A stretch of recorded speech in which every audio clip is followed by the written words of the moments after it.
She said, "You can't tell me who I can be friends with." I said, "Wouldn't dream of it." I just quietly accepted the transfer she told me to decline, blocked her number, and let her find out from my moving to London post. Hey viewers, before we move on to the video, please make sure to subscribe to the channel and hit the like button if you want to see more stories like this. Thanks. I guess I should start at the beginning, right? My name's Alex, mid-30s, software developer for a decent tech firm. Nothing flashy, but steady work that pays the bills and lets me tinker with side projects on weekends. I've always been the reliable type. You know, the guy who shows up on time, remembers anniversaries, and actually listens when you talk about your day. That's how I met Emma 5 years ago. We were at a mutual friend's barbecue in this mid-sized city up north. Think rainy skies and decent pubs. She was a graphic designer, full of energy, always chasing the next creative high. I fell hard. She said I grounded her, made her feel safe in a world that felt chaotic. For the first couple of years, it was great. We moved in together after 18 months, got a cozy flat with a view of the canal. I supported her through everything. Her freelance gigs drying up during the pandemic, helping her build her portfolio, even covering rent when she was between jobs. I turned down a promotion once because it involved more travel, and she didn't want the distance. "We need to build this together," she'd say, and I'd nod, thinking, yeah, that's what commitment looks like. But cracks started showing around year 3. Emma got this new job at a design agency, and that's where Mark came in. He was her coworker, charismatic, always posting about his adventures on social media. At first, it was innocent. She'd mention him in passing. Mark had this hilarious idea for the campaign today. Then it escalated. Late-night, brainstorming sessions at the office that turned into drinks. Texts lighting up her phone at odd hours. I'd see her smiling at her screen, and when I'd ask, it'd be, "Oh, just Mark sending a meme." I wasn't blind. I started feeling like the third wheel in my own relationship. She'd compare us subtly, nothing overt, but enough to sting. Like, we'd be out for dinner, and she'd say, "Mark took the team to this rooftop bar last week. It was so vibrant. We should do more stuff like that." Or posting photos from work events where she and Mark were side by side. Caption something like, "Creative minds think alike." Meanwhile, I'm the one planning our quiet weekends, cooking her favorite meals, being the boring, stable one. It got worse. I'd express concern, gently, never accusatory. "Hey, those late nights seem frequent. Everything okay?" And she'd snap back, "Alex, it's work. You can't be jealous of my colleagues." But it wasn't just work. I found out later she'd been venting to him about me. Stuff like how I was too predictable or not pushing her creatively. Emotional abandonment at its finest. I felt like a backup plan, the safety net she kept while exploring whatever this was with Mark. Flashback to last summer. My company offered me a transfer to London, better pay, lead role on a big project. It was a dream opportunity, but Emma freaked. "You can't take it," she said over dinner one night. "What about us? London would change everything. We'd barely see each other." I hesitated, but she pushed hard. "If you love me, you'll stay. We can make it work here." So I declined it. Sacrifice for the relationship, like always. Looking back, that was the turning point. She started pulling away more, spending weekends at her sister's that I later learned were with Mark. I'd sit alone in the flat, staring at the walls, wondering where I went wrong. I gave up so much time, opportunities, even parts of myself, to make her happy. And for what? To be treated like an afterthought. The disrespect piled on.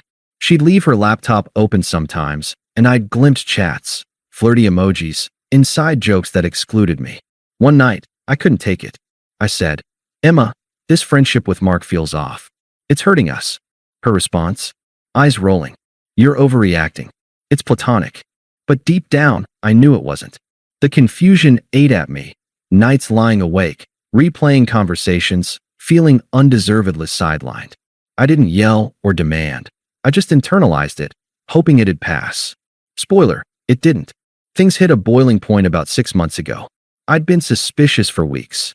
Emma coming home smelling like cologne that wasn't mine, her phone glued to her hand, notifications silenced around me. Then one evening, I borrowed her tablet to check a recipe, and boom, open chat with Mark. Not just flirty, full-on emotional affair, at minimum. Messages like, Can't wait to escape this weekend, and Alex doesn't get it like you do. There were hints of physical stuff too, references to last night's kiss that made my stomach drop. I didn't explode. I waited until she got home, sat her down on the couch, and laid it out calmly. Emma, I saw the messages. What's going on with Mark? She didn't even deny it at first. Just crossed her arms, that smug look creeping in. So you snooped? That's mature, Alex. I wasn't snooping. It was open. But that's not the point. This looks like more than friendship. She leaned back, sighing dramatically. Fine. Mark and we've gotten close. He's been there for me when you've been distant. Distant? I've been right here, supporting you. Yeah, but emotionally? You don't challenge me. Mark does. He pushes me to be better, creatively. With you, it's just comfortable. Boring, even. Her words hit like a gut punch, but I kept my cool. So you're saying you've been cheating? It's not cheating if it's just emotional. And anyway, you can't tell me who I can be friends with. I'm my own person. Emotional? Those messages say otherwise. She waved it off. Whatever. A kiss or two doesn't mean anything. It's not like we're married.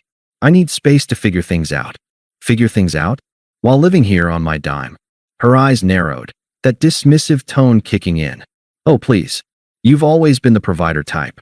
But Mark? He's ambitious. He's got plans, travel, starting his own agency. You're content with your 9 to 5. I deserve more than that. I sat there, processing her twisted logic. She was justifying betrayal by painting me as the villain for being stable. So what now? You're leaving? Yeah, I think so. I'll stay with Mark for a bit. We can sort the flat later. She stood up, grabbing her bag like it was no big deal. And that transfer offer? The one they renewed last week? Decline it. If you take it, it'll just complicate things more. We might still work this out if you stay and change. Change. You know, be more exciting. Less controlling. I nodded slowly, not arguing. Wouldn't dream of telling you who to be friends with. She smirked. Good. At least you're reasonable about that. Then she walked out, door clicking shut behind her. That night, I didn't sleep. The unfairness gnawed at me. Years of loyalty, sacrifices like turning down that first transfer, all tossed aside. She'd humiliated me, made me feel like a placeholder. But the Real kicker came a few days later. She called, must have been from Mark's place. Alex? Just checking in. You okay? I'm fine. Good. Listen, I was thinking, maybe this is for the best.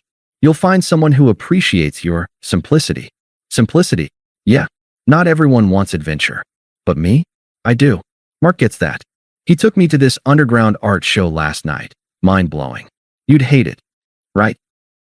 And don't worry about the rent. I'll Venmo my share eventually. Oh, and block my number if you want. But let's keep it civil for mutual friends. Her voice was so casual, like she was discussing weather. The hypocrisy burned. She'd used my stability while chasing thrills, and now twisted it to make me the problem. Anything else? Nope. Just don't do anything stupid like taking that London job out of spite. It'd make you look petty. I hung up without responding. The silence after was deafening. I paced the flat, replaying her excuses. It's not cheating. You don't challenge me. I deserve more. It felt outrageous, undeserved. I'd been loyal to a fault, and this was the thanks? Confusion swirled. Had I really been that blind? But amid the hurt, a quiet resolve started forming. I wouldn't beg or confront. I'd just detach. Days blurred into a haze. I went to work on autopilot, ignoring texts from mutual friends asking what happened. Emma posted subtly online, a vague story about new beginnings with a photo of her and Mark at some cafe. It stung, seeing her publicly move on while I licked my wounds. I sat with the betrayal, the emotional abandonment, letting it breathe. No rash decisions. Just processing the silence, the unfairness of it all. The next morning after that call, I made my move. No drama, no announcements. I emailed HR at work, reconsidering the London transfer. Available immediately. They jumped on it. Within days, it was approved. Better salary, central office, the works. I started packing quietly, sorting through our stuff. Her things went into boxes in the spare room, mine into suitcases. I didn't tell a soul. Not mutual friends, not family. Just handled the logistics.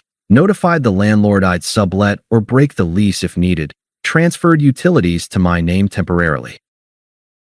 Then, The big one, I blocked her number. Socials too. Clean cut. No farewell message. No good luck. Just gone. Internally, it was a whirlwind. Part of me ached. The flat felt empty without her laugh, even if it had been rare lately. Flashbacks hit. Cooking together, lazy Sundays, the promises we'd made. But the confusion was fading, replaced by clarity. She's shown her true colors, I thought. Why chase someone who sees you as a stepping stone? I focused on the positives. The transfer meant new challenges, a fresh start in a vibrant city. I hit the gym more, reconnected with old hobbies like coding personal apps. It was self-care, not revenge. A week later, everything was set. I loaded the car, drove to London, and settled into a temporary service department. That first night, staring at the Thames from my window, it hit me. Freedom. No more walking on eggshells, no more feeling like a backup. To let the world know, subtly, I posted on my socials, excited for new adventures in London, grateful for the opportunity. Neutral, positive, no mention of her. But I knew she'd see it eventually, through mutuals or whatever. And she did. The emotional weight lifted gradually.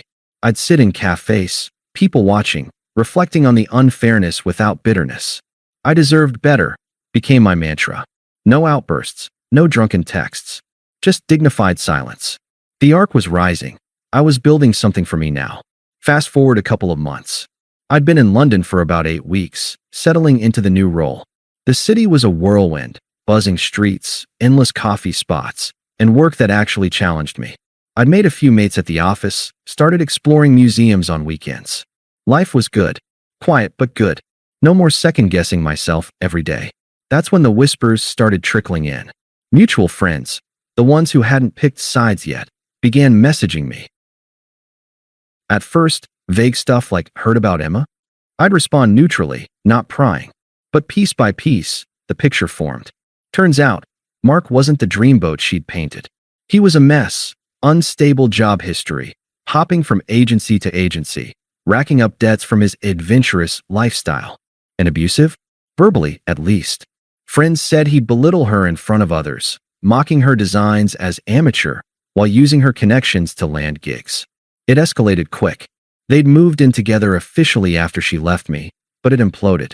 Mark cheated multiple times, apparently. One fling was with a client, which got back to her boss. Emma's reputation at the agency tanked. She got sidelined on projects, then let go due to restructuring. Without a steady income, she couldn't cover her half of their fancy loft rental. Mark bailed, ghosting her with half her stuff still there.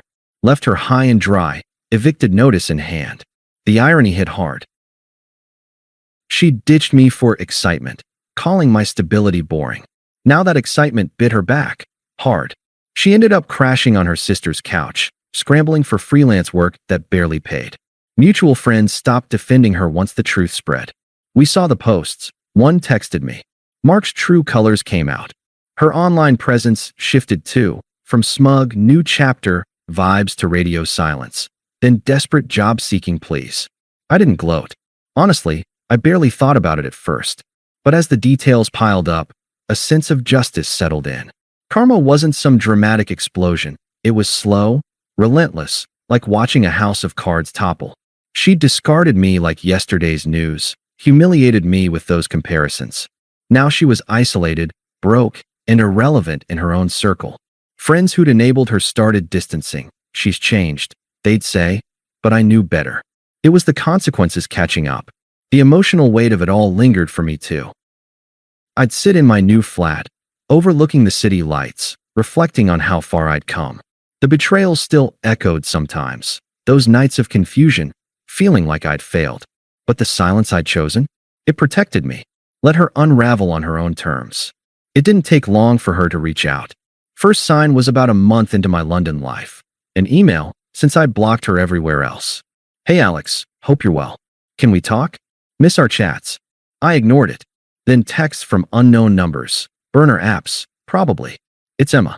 Please unblock me. I made a mistake." The attempts ramped up. Voicemails next. "Alex, pick up. Things with Mark didn't work out. He was awful. I see that now." Desperate, but still vague. Then her friends got involved. Toxic bunch, always backing her plays. One messaged, "Dude, give Emma a break." She's going through hell. At least hear her out. Unpleasant, pushy, like I owed her something. Her family piled on too. Her sister called from a withheld number. Alex, this is ridiculous. Emma's sorry. You two had something real. Don't be stubborn. The entitlement dripped. No acknowledgement of the betrayal, just demands. I blocked them all, one by one. The real escalation hit via a long email chain. She'd created a new account to bypass blocks. Alex, I know you're in London now. Saw your post. Congrats, I guess.